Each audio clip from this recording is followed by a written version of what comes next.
On this episode of Utah ADV, we go down Moki Dugway, we hit Muley Point, and then we got down to Goosenecks, and I think that was about, how can I forget, Valley of the Gods as well. On this episode, I think I already said that, Utah ADV, right after this.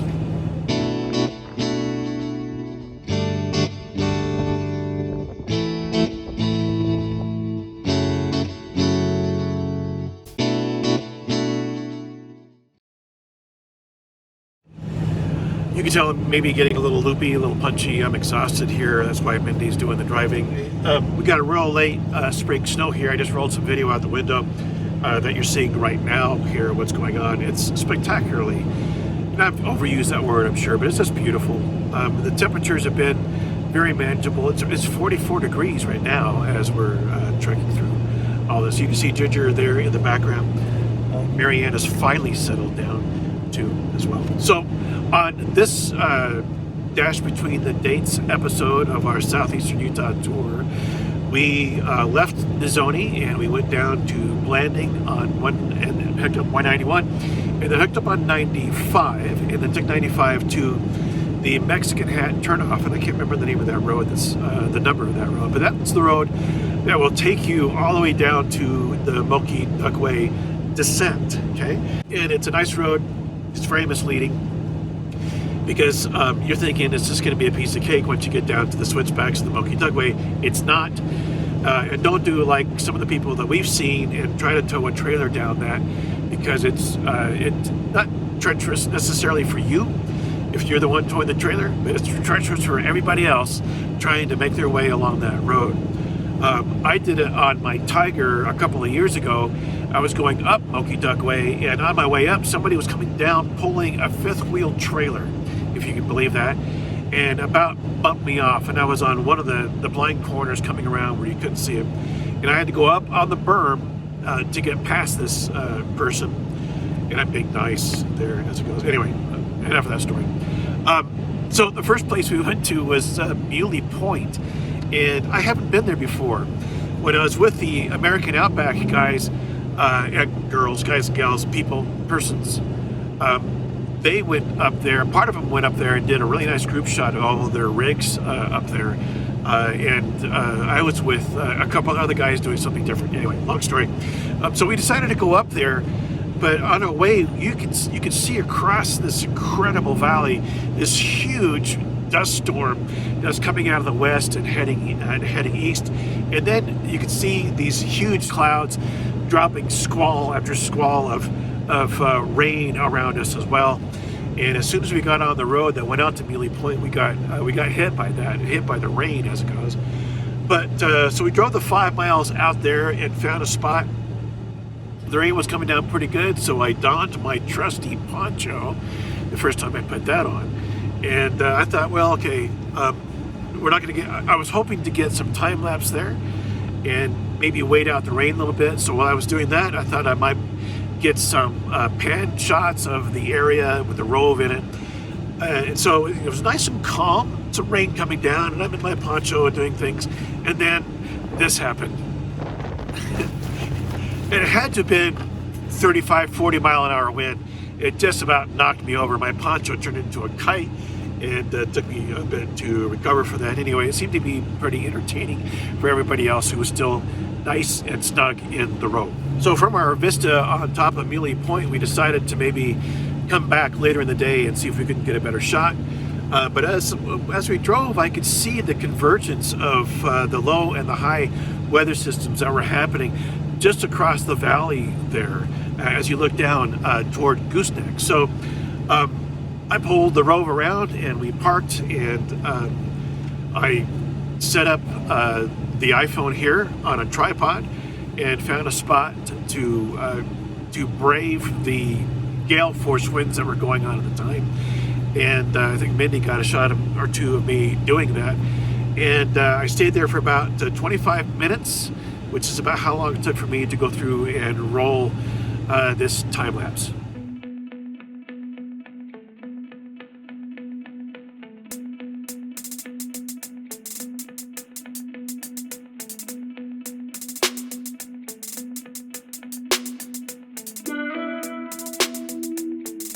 Feeling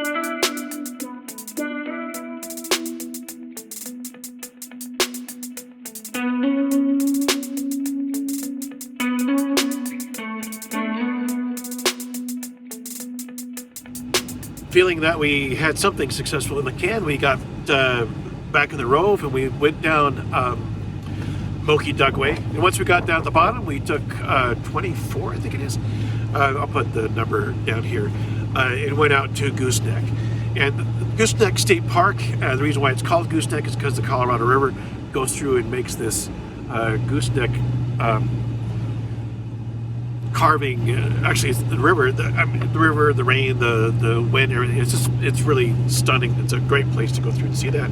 I went there with my good friend Mark Dwyer and Dean Johnson last time with the AOX2 folks. So we got there and I set up another time lapse, which didn't last very long because we had a repeat of the same wind hitting us hard like it did up on Muley Point. So I retired the time lapse. There's a little bit of it here, and we packed things away, and then we angled the Rove dead into the wind and went through and tried to make some lunch, which we did. I'll tell you, the stove worked in the back of the Rhino.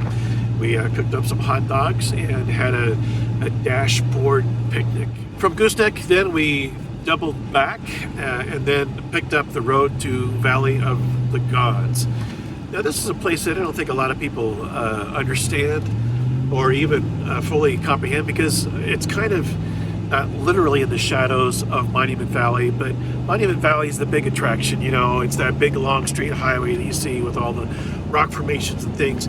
And yet, it's not really an overlander's paradise because it's all controlled there, as it should be, in my opinion. And I'm glad there is a tribe there that goes through. It's all tribal land.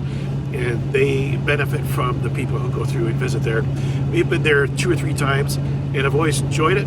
But for those who really want to have an off-road, technical kind of overland experience, it's not. That's not the place. Valley of the Gods is a place for that. You should also know that camping is few and far between in Monument Valley, and it's a little on the expensive side. So if you just go a little further north along that road, I'll put the road here, and turn off into Valley of the Gods, you are into dispersed camping or bivouac camping or whatever you want to call it. It's all primitive camping, and you have to be self-contained to go through and do so. I wouldn't recommend tent camping there because it's always windy, it seems like. This is a stretch of road that you could probably do both ways in a day. There are a few hikes, things out there. The eastern end of Valley of the Gods is probably the most dynamic, with the most rock formations and the most undulating roads, that kind of thing. It's really very pretty. We did a number of drive-bys to go through and put together the sequence for you.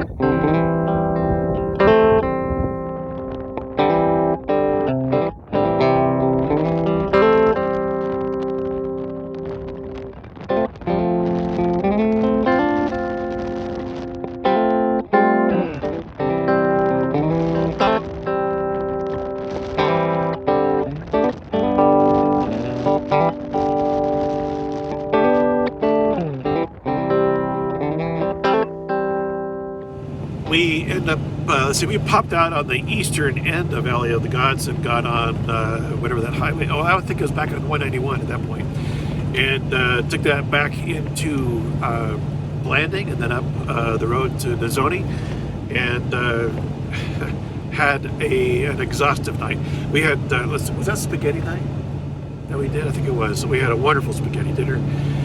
You know what's funny about all this? And, given the context of everything that we're doing, everything is the best.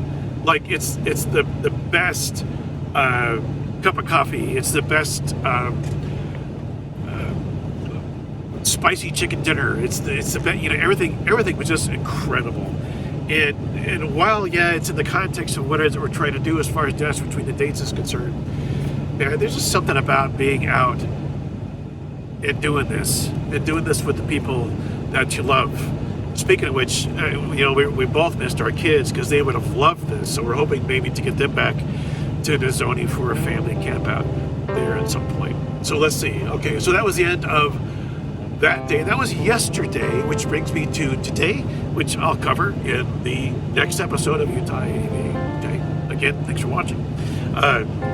If you like it, you know what to do. And if you haven't subscribed, please give us that honor if you would, okay? All right, thanks for watching.